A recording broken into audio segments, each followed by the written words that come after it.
Hello students, हमारा जो topic चल रहा है वो डीएनए के ऊपर हमारा टॉपिक चल रहा है। जैसे हमने पहले लेक्चर में देखा था, डीएनए के कंपोनेंट्स को हमने डिस्कस किया था, जिसमें हमने देखा था डीएनए बनता है शुगर से।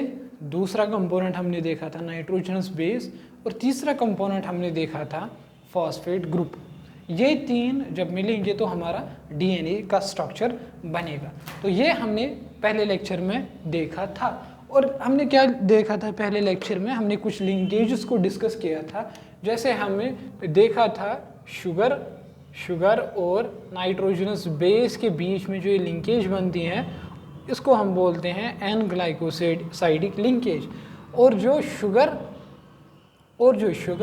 और फास्फेट ग्रुप के बीच में जो लिंकेज बनती है, उसको हमने बोला था फॉस्फोएस्टर लिंकेज। तो ये हमने पहले लेक्चर में डिस्कस किया था। आपको याद होगा ये सारी चीज़ें होपफुली। अब आज के वीडियो में हम क्या डिस्कस करेंगे, आज के लेक्चर में क्या डिस्कस हम करेंगे? आज के वीडियो में हम देखेंगे जो डीएनए है ये स्ट्रक्चर कैसे बनता है, और वो हम स्ट्रक्चरली उसको ड्रॉ भी करेंगे। और एक लिंकेज आएगी इसके बीच में, इन दोनों को छोड़ के एक लिंकेज आएगी, एक लिंकेज जो हमने ऑलरेडी डिस्कस की है एन ग्लाइकोसाइडिक लिंकेज, दूसरी लिंकेज जो है फॉस्फोएस्टर लिंकेज, और आज हम तीसरी लिंकेज को भी पढ़ने जा रहे हैं। तो आप जो है पूरा ध्यान इधर ही रखिएगा ताकि आपको अच्छी तरह समझ आए। तो हम पहले बताना चाहते हैं आपको, डीएनए जो है ये कोई एक छोटा सा स्ट्रक्चर नहीं है, ये एक बहुत बड़ा स्ट्रक्चर है जो हमारे सेल के न्यूक्लियस में प्रेजेंट होता है। ये कितना बड़ा होता है, ये मॉलिक्यूल, ये डीएनए कितना बड़ा होता है, ये डिपेंड करेगा ऑर्गेनिज्म कौन सा है। अगर ये बैक्टीरिया है तो इसकी कुछ पर्टिकुलर लेंथ होगी, और अगर ह्यूमन है, यूकैरियोटिक सेल है, कुछ पर्टिकुलर लेंथ होगी इसकी।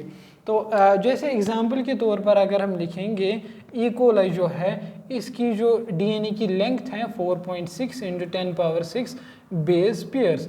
और वही अगर हम ह्यूमन की बात करेंगे तो ह्यूमन के केस में इसकी लेंथ है 3.3 × 10⁹ बेस पेयर्स। तो इस लेंथ, डीएनए की लेंथ को हम रिप्रेजेंट करते हैं बेस पेयर्स में।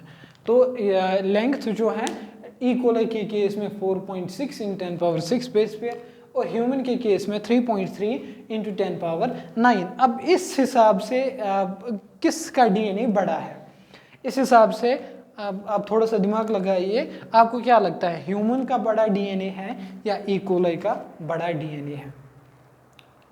चलो कुछ सेकंड्स, 5-10 सेकंड्स के लिए आप इस डेटा को देख लीजिए और बताइए। तो इस डेटा को समझकर हमें ये पता चलता है, जो ये है ह्यूमन का डीएनए है, ये 1000 टाइम्स ज़्यादा बड़ा है किससे? ई कोलाई से। 1000 टाइम्स बहुत होता है, यहाँ पे 10⁶ और यहाँ पे 10⁹, ये बहुत बड़ा है, ह्यूमन का डीएनए बहुत बड़ा है ई कोलाई से। तो ये हमने देखा, डीएनए जो है एक बड़ा स्ट्रक्चर है, इसकी लेंथ जो है डिपेंड करेगी कौन सा ऑर्गेनिज्म है। तो ये इसकी कोई पर्टिकुलर फिक्स्ड लेंथ नहीं है भाई, इतनी लेंथ होगी, नहीं, ये डिपेंड करेगा कौन सा ऑर्गेनिज्म है। अब आपने पॉलीमर्स पढ़े होंगे, पॉलीमर, ये हम क्यों बता रहे हैं पॉलीमर का नाम? हमें जानना है डीएनए जो है, डीएनए इज ए पॉलीमर, ये एक पॉलीमर है, मीन्स ये एक लॉन्ग चेन है। तो डीएनए जो है ये पॉलीमर है, ये एक बहुत बड़ी चेन है। अब मोनोमर जो है, ये आपने केमिस्ट्री में पढ़ा रखा होगा, पॉलीमर को बनाने के लिए हमें ज़रूरत पड़ती है मोनोमर्स की। जैसे अगर हम एग्जांपल देंगे, स्कूल में जो होते हैं बहुत सारे सब्जेक्ट्स होते हैं, साइंस होता है, हिस्ट्री होती है, जियोग्राफी होती है, इंग्लिश होता है, मैथ होता है, तो उनको पढ़ाने के लिए बहुत सारे टीचर्स की ज़रूरत पड़ती है। जैसे 10th की क्लास को अगर हम देखेंगे तो बहुत सारे सब्जेक्ट्स होते हैं, 5-6 सब्जेक्ट्स होते हैं, तो हर एक का अलग अलग एक टीचर होता है। 10th क्लास जो है इसकी बुक्स को अगर हम बोले ये एक पॉलीमर है और उनको पढ़ाने वाले मोनोमर्स कहलाएंगे, उनको पढ़ाने वाले मोनोमर्स बोलेंगे। या हम दूसरी एग्जांपल देंगे, अगर कोई दीवार बनानी है, हमें दीवार बड़ी बनानी है, ये एकदम से खुद ही नहीं बनती है। ये दीवार जो है एकदम से खुद ही नहीं बनती है। कैसे बनता है? एक ब्रिक के ऊपर हम दूसरी ब्रिक को जोड़ते हैं, उसके ऊपर तीसरी ब्रिक को जोड़ते हैं, ऐसे ही हम बहुत सारे ब्रिक्स को जोड़कर एक दीवार खड़ी कर देते हैं। तो ये जो है ये दीवार, हमने बड़ी दीवार बनाई, इसको हम बोलेंगे पॉलीमर। और जो ये इंडिविजुअल ब्रिक्स है, जो जितनी ब्रिक्स हमने लगाई इनमें, इनको हम बोलते हैं मोनोमर। मोनोमर जो होते हैं सिंगल यूनिट्स होते हैं, वाइल पॉलीमर जो है एक बहुत बड़ा स्ट्रक्चर होता है, जो असल में बनता किससे है? असल में बनता है वो इन्हीं मोनोमर से। अब हमने बोला डीएनए भी इसी दीवार की तरह पॉलीमर है, ये एक लॉन्ग चेन है, यानी इसको बनाने के लिए भी हमें ज़रूरत पड़ेगी मोनोमर्स की। मोनोमर कौन एक्ट करेगा? यहाँ पे हमने उस स्ट्रक्चर को पहले ही लेक्चर में पढ़ के रखा था, जिसको हमने बोला, हम लिखेंगे यहाँ पे monomers of DNA. Monomers of DNA, DNA को बनाने के लिए मोनोमर्स कौन से हैं? उनको हम बोलते हैं न्यूक्लियोटाइड्स। न्यूक्लियोटाइड अगर आप रिकैप करोगे तो न्यूक्लियोटाइड बनता है तीन चीज़ों से। कौन कौन सा चीज़ इसमें होता है, कौन कौन सा केमिकल इसमें होता है प्रेजेंट? तो इसमें होता है फॉस्फेट ग्रुप, इसमें होता है शुगर, और इसमें होती है नाइट्रोजनस बेस। इन तीनों को मिला के न्यूक्लियोटाइड बनेगा, और फिर बाद में न्यूक्लियोटाइड्स को एक एक करके जोड़ के हमारा डीएनए बनेगा। वो कैसे बनेगा डीएनए, वही हमारा आज का टॉपिक है। तो हम उस डीएनए को, एक पॉलीमर को बनाने की कोशिश करेंगे यहाँ से। तो देखिए, न्यूक्लियोटाइड आपने सीखा होगा अभी तक कैसे बनाते हैं। इसको घर में थोड़ी सी प्रैक्टिस करनी है, ज़्यादा भी नहीं करना है, थोड़ा सा पेन उठाना है, ऐसे ऐसे करना है। तो ये हमारा जो है, ये हमारा जो है, देखो मैंने क्या बनाया।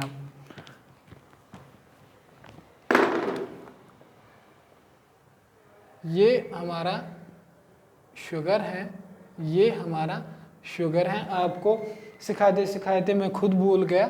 तो यहाँ से हमारा OH, इसमें यहाँ से H, आप इसको याद करने की कोशिश कीजिए, तब तक मैं इसको बनाता हूँ OH, और यहाँ से H, CH2OH। ये हमारा जो शुगर है, ये हमने पहले लेक्चर में भी बोला है, इस शुगर का नाम है डीऑक्सीराइबोस। यही एक शुगर प्रेजेंट होता है हमारे डीएनए में, तभी हम इसका नाम ही लिखते हैं डीऑक्सीराइबो न्यूक्लिक एसिड। तो इसके नाम से डीऑक्सीराइबो सामने आता है डीएनए के नाम में। तो फिर हमने देखा था इसमें 5 कार्बन्स होते हैं। ये carbon prime first, carbon prime second, carbon prime third, carbon prime 4, carbon prime 4 and carbon prime 5। अब मेरे दिमाग में एक बात आ रही थी, मैंने शायद इससे पहले भी आपको बोला है लेक्चर में। तो ये अगर हम 1 2 लिख रहे हैं तो प्राइम लिखना ज़रूरी है क्या? हाँ ज़रूरी है। क्यों लिखना ज़रूरी है? जैसे मैंने बोला, इस वाले फर्स्ट प्राइम कार्बन पे कोई नाइट्रोजनस बेस जुड़ेगी। जैसे इस वाले शुगर के साथ एडिनिन नाइट्रोजनस बेस जुड़ के आ गई। अब एडिनिन कौन से क्लास से बिलोंग करता है? हमने देखा था नाइट्रोजनस 2 टाइप्स के होते हैं, एक तो होता है प्यूरीन और दूसरा होता है पाइरिमिडीन। पाइरिमिडीन हमने बोला था, पाइरिमिडीन हमने पिछले लेक्चर में ही डिस्कस किया था। एक तो होता है पाइरिमिडीन और एक होता है प्यूरीन। पाइरिमिडीन में आता है साइटोसिन और इसमें आता है थाइमीन डीएनए की केस में, हाँ। और प्यूरीन में आता है एडिनिन और ग्वानिन। ये भी हमने देखा था। अब मैं फिर से क्यों बता रहा हूँ? फिर इसीलिए बता रहा हूँ, इस नंबरिंग को डिस्कस करना है मुझे। तो प्यूरीन मैंने तब भी बोला था, प्यूरीन जो है इसमें 2 रिंग्स प्रेजेंट होती है, ये एक रिंग और ये 2 रिंग, और पायरिमिडीन जो है इसमें एक ही रिंग प्रेजेंट होती है। अब ये रिंग भी किससे बनते हैं, इन रिंग्स में भी प्रेजेंट होती हैं इसकी तरह कार्बन। तो मानो यहाँ पे कार्बन है, यहाँ पे दूसरा कार्बन है, तीसरा, फोर्थ, फिफ्थ, ऐसे ही कार्बन इसमें प्रेजेंट हैं। तो उन कार्बन्स की भी नंबरिंग करनी है, तो 1 2 3 4 5 6 7 8 नंबरिंग तो करनी है। तो उस नंबर को इस नंबर से डिफ्रेंशिएट करने के लिए हम शुगर के नंबर पे ऐसे प्राइम जोड़ते हैं। नाइट्रोजन्स बेस जो होती हैं उसकी केस में हम प्राइम नहीं जोड़ते हैं, उसको एज सच रखते हैं, लेकिन डिफ्रेंशिएट करने के लिए बाद में जो शुगर प्रेजेंट होता है उनके कार्बन्स को नंबर देने के लिए हम नंबरिंग के ऊपर प्राइम रखते हैं। तो ये आपको यहाँ पे सीखने की ज़रूरत थी। तो हमने जोड़ा फर्स्ट प्राइम कार्बन के साथ, हमने जोड़ा शुगर के फर्स्ट प्राइम कार्बन के साथ हमने जोड़ा एक नाइट्रोजनस बेस, और यहाँ से क्या होगा, यहाँ से हमारा फॉस्फेट ग्रुप होगा। फॉस्फेट ग्रुप होगा जो वो ऐसे होगा, इनिशियली वो ऐसे होगा प्रेजेंट, लेकिन फिर क्या होगा, फिर क्या होगा, फिर होगा यहाँ से वाटर मॉलिक्यूल बाहर आएगा। जब ये वाटर मॉलिक्यूल बाहर आएगा, यानी यहाँ से H, यहाँ से H और O, H2O, यहाँ से वाटर मॉलिक्यूल बाहर आएगा, और जो लिंकेज बनेगी उस लिंकेज का नाम भी हमने पढ़ा था। आप रिकॉल कीजिए खुद से, इस लिंकेज का क्या नाम है और इस लिंकेज का क्या नाम है। इस लिंकेज का नाम है, मैं फिर से बताऊंगा, phosphoester linkage, phosphoester linkage. और ये जो लिंकेज है शुगर और नाइट्रोजनस बेस के बीच में, इस वाली लिंकेज को हमने हमने डिस्कस किया था, एन ग्लाइकोसाइडिक लिंकेज या आप बॉन्ड इसको लिख सकते हैं। तो ये जो स्ट्रक्चर बना, ये भी हमने परसों बोला था, ये स्ट्रक्चर कहलाएगा हमारा न्यूक्लियोटाइड, क्योंकि न्यूक्लियोटाइड में क्या क्या प्रेजेंट होते हैं, फॉस्फेट ग्रुप, शुगर और nitrogenous base. Phosphate group, sugar और नाइट्रोजनस बेस, अगर तीनों इसमें प्रेजेंट हैं तो ये कहलाएगा हमारा न्यूक्लियोटाइड। अब हमने फिर से मैं यहाँ पे बताऊंगा, डीएनए हमने बोला पॉलीमर है, पॉलीमर को बनाने के लिए हमें मोनोमर्स चाहिए। मोनोमर कौन से हैं इसमें डीएनए में, वो न्यूक्लियोटाइड्स हैं। न्यूक्लियोटाइड बनता है 3 चीज़ों से, फॉस्फेट ग्रुप, शुगर और नाइट्रोजनस बेस। हमने यहाँ पे एक न्यूक्लियोटाइड को बनाया है जिसमें नाइट्रोजनस बेस एडेनिन है, शुगर हमारा डीऑक्सीराइबोस है, और फॉस्फेट ग्रुप ही है। अब दूसरा मोनोमर जो है वो कहाँ से जुड़ेगा और लॉन्ग चेन कैसे बनेगी। मैं दूसरा जो मोनोमर है वो ब्लू कलर से बनाऊंगा। ये हमारा शुगर, ये हमारी कोई बेस, मानो आप साइटोसिन आ गई, साइटोसिन बेस है। ये लिंकेज फिर से कहलाएगी एन ग्लाइकोसाइडिक लिंकेज। अब आपको याद ही रखना है, जो शुगर और नाइट्रोजन बेस के बीच में जो एक लिंकेज बनती हैं उसको हम बोलते हैं एन ग्लाइकोसाइडिक लिंकेज। ये यहाँ पे भी ट्रू है, यहाँ पे भी ट्रू है, इसके अगले वाले जो मोनोमर्स होंगे उनमें भी लिंकेज कहलाएगी एन ग्लाइकोसाइडिक लिंकेज। तो साइटोसिन आए, यहाँ से हमारा H, 2 प्राइम कार्बन पे H, 3 प्राइम कार्बन पे OH, H, और 4 प्राइम कार्बन पे H, CH2। अब फॉस्फेट ग्रुप भी मैं ऐसे इसी के साथ इसको जोड़ूंगा, ये O, ये P, double bond O, OH,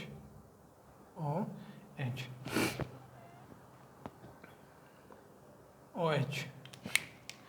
अब फिर से क्या होगा, यहाँ से OH, यहाँ से H रिमूव होगा, वाटर मॉलिक्यूल, सिंपल है, वाटर मॉलिक्यूल रिमूव होगा, कंडेंसेशन रिएक्शन होगी, वाटर मॉलिक्यूल जब बाहर आएगा तो इसकी तरह एक लिंकेज बनेगी।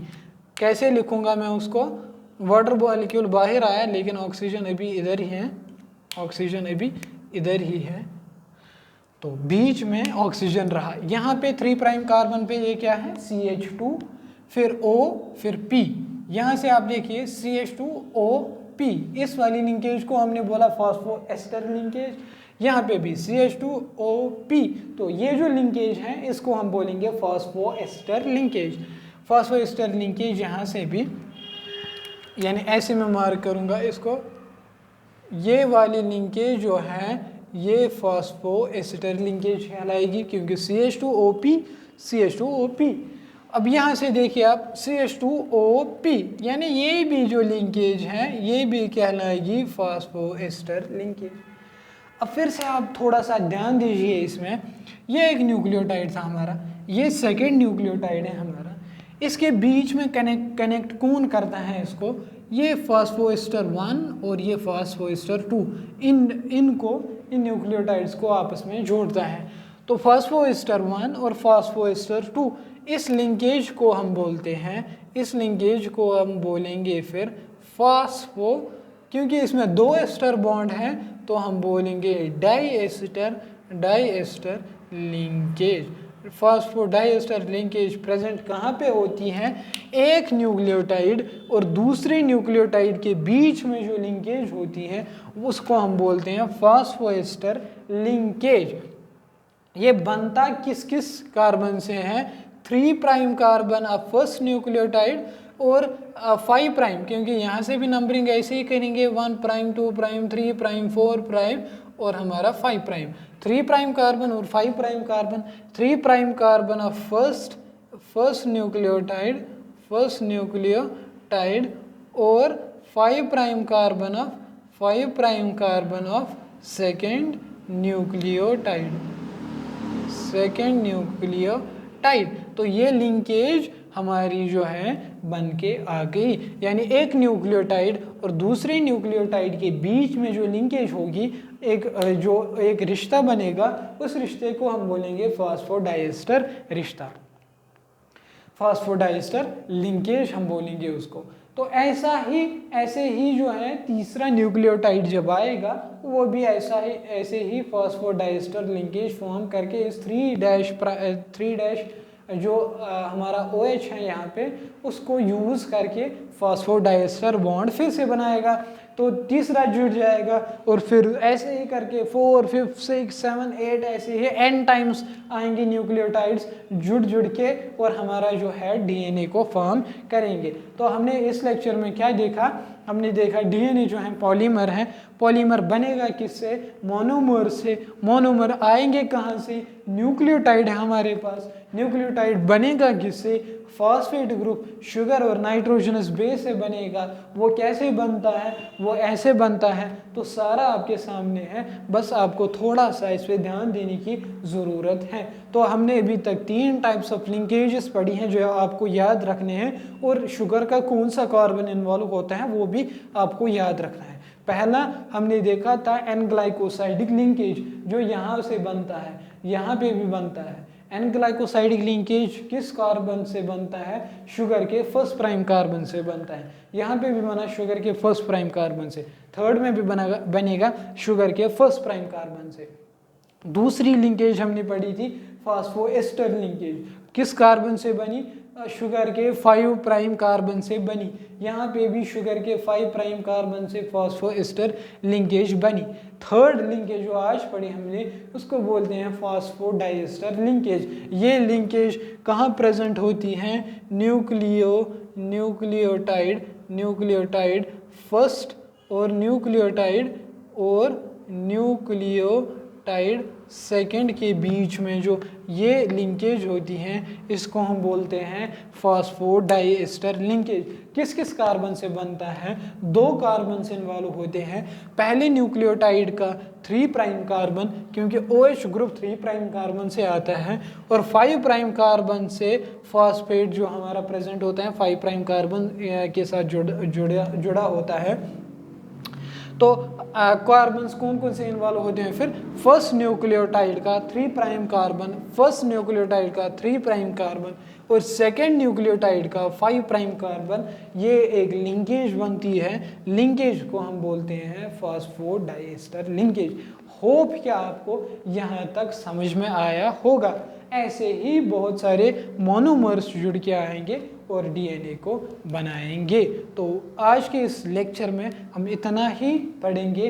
आगे हम इसमें देखेंगे वाटसन और क्रिक का मॉडल। उसके बाद हमने डीएनए में इतना जाना है। इसके बाद हम देखेंगे आखिर डीएनए डिस्कवर कैसे हुआ कि सेल के अंदर ऐसा भी कोई चीज़ होता है। Thank you.